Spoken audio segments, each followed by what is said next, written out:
Bienvenue sur votre chaîne préférée Akhbar al-Blad de Hassan Atlemsan.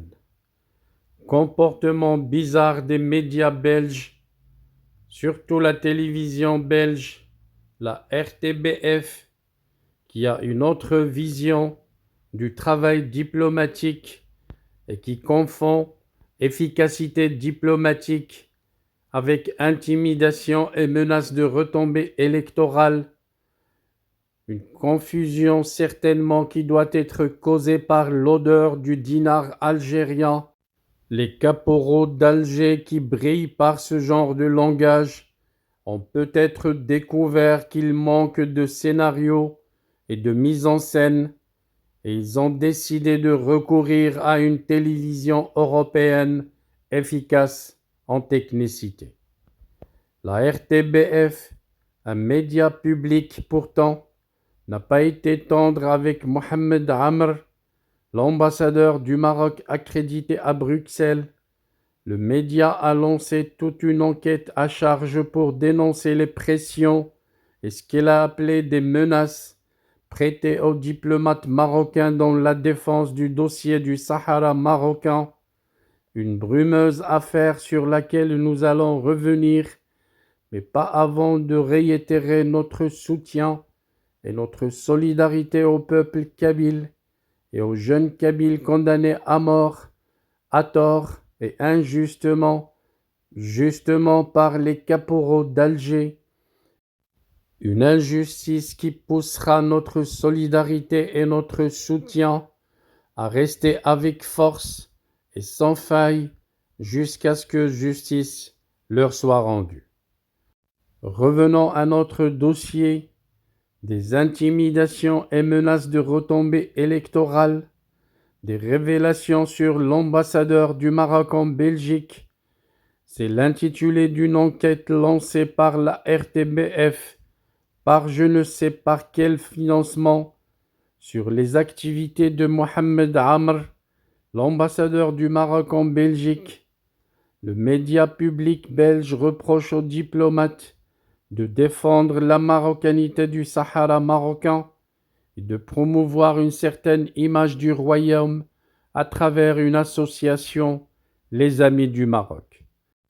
Je me demande à quoi ils s'attendent les Belges d'un ambassadeur d'un pays, si ce n'est pas défendre les intérêts de son pays. Deux personnes ont apporté des témoignages à visage découvert dans l'enquête de la RTBF belge. Le premier n'est que l'avocat Alexis Dessoyev, ancien président de la Ligue des droits humains. J'ai reçu ce qu'il appelle une demande de visite de courtoisie. L'ambassadeur est venu dans mon cabinet, accompagné d'un conseiller. Ils m'ont fait une leçon sur la réalité du Sahara occidental et ont récité toute l'histoire de cette région. Ils m'ont expliqué comment je devais voir les choses. Il était poli, mais très ferme, très donneur de leçons. C'était une forme de pression, racontait-il, ajoutant que le Maroc a de petits soldats à l'œuvre dans nos pays. Les ambassades doivent relayer la machine de propagande très efficace de la diplomatie marocaine. S'ils l'ont fait avec moi, j'imagine que d'autres ont connu le même sort. Tout cela fait partie d'une diplomatie de pression. À travers son récit, l'avocat n'a pas accusé le diplomate marocain de vouloir le soudoyer en échange de son adhésion à la position du royaume sur ce dossier.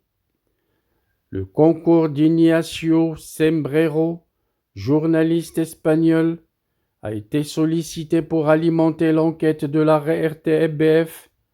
À l'étranger, les services de renseignement marocains et les diplomates se concentrent quasi exclusivement sur le dossier du Sahara occidental, a-t-il déclaré. Les allégations de pression évoquées par Dessoyev ont été rejetées par Stanislas Eskenazi, avocat de l'ambassade marocaine en Belgique. M. Dessoyev défend les intérêts de son client, le Front Polisario, et je ne pense pas qu'il soit une personne facilement impressionnable, a-t-il souligné. Pourtant, Alexis Dessoyev affirme n'avoir jamais représenté le Front Polisario, rétorque la RTBF dans son enquête, et pourtant, Dessoyev était au nom de la Conférence européenne de solidarité et de soutien au peuple sahraoui, que Pierre Galland a présidé comme ex-sénateur belge, membre de la délégation des pétitionnaires, choisi par le Polisario pour participer à New York à la réunion de la 4e commission de l'ONU d'octobre 2018. Dans son intervention, il avait notamment dénoncé l'illégalité de l'occupation du Sahara occidental par le Maroc au regard du droit international à son avis, l'accusant d'être une puissance occupante, comme précise un document des Nations Unies. La visite de courtoisie de M. Ammar à M. Dessoyev est intervenue quelques mois après son passage à la tribune de la 4e commission de l'ONU, comme le confirme la date figurant sur la copie du mail adressé par l'ambassade du Royaume au bureau de l'avocat. L'ambassade marocaine est également pointée du doigt pour avoir proféré des menaces envers une mandataire politique en Belgique. La personne en question n'a pas souhaité témoigner à visage découvert. Je préfère ne pas rendre cela public. Je ne veux pas me mettre à dos l'ambassadeur du Maroc, a-t-elle déclaré. Le diplomate est aussi accusé de soutenir des associations ayant pour objectif de diffuser la version du Maroc sur le Sahara occidental.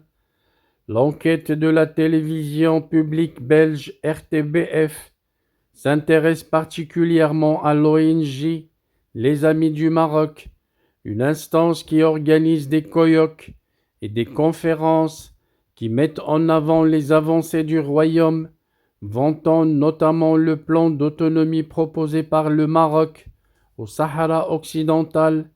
Les thèmes semblent choisis avec soin, tout comme les invités, hommes et femmes politiques, diplomates, avocats, chefs d'entreprise, patrons de médias, affirme le média public belge. Comme dans les allégations de pression exprimées par Dessoyev, la RTBF n'a pas apporté de preuves sur une collusion entre la chancellerie marocaine et les Amis du Maroc. L'ambassadeur que je représente soutient cette ASBL, association sans but lucratif, pas par des fonds. Il lui arrive de financer la location des salles, explique l'avocat de l'ambassade du Maroc. Un dossier vide qui met à nu les tentatives des ennemis du Maroc de percer en Europe pour monnoyer des politiciens de faible personnalité et les inviter à attaquer la marocanité du Maroc et l'intégrité territoriale du royaume.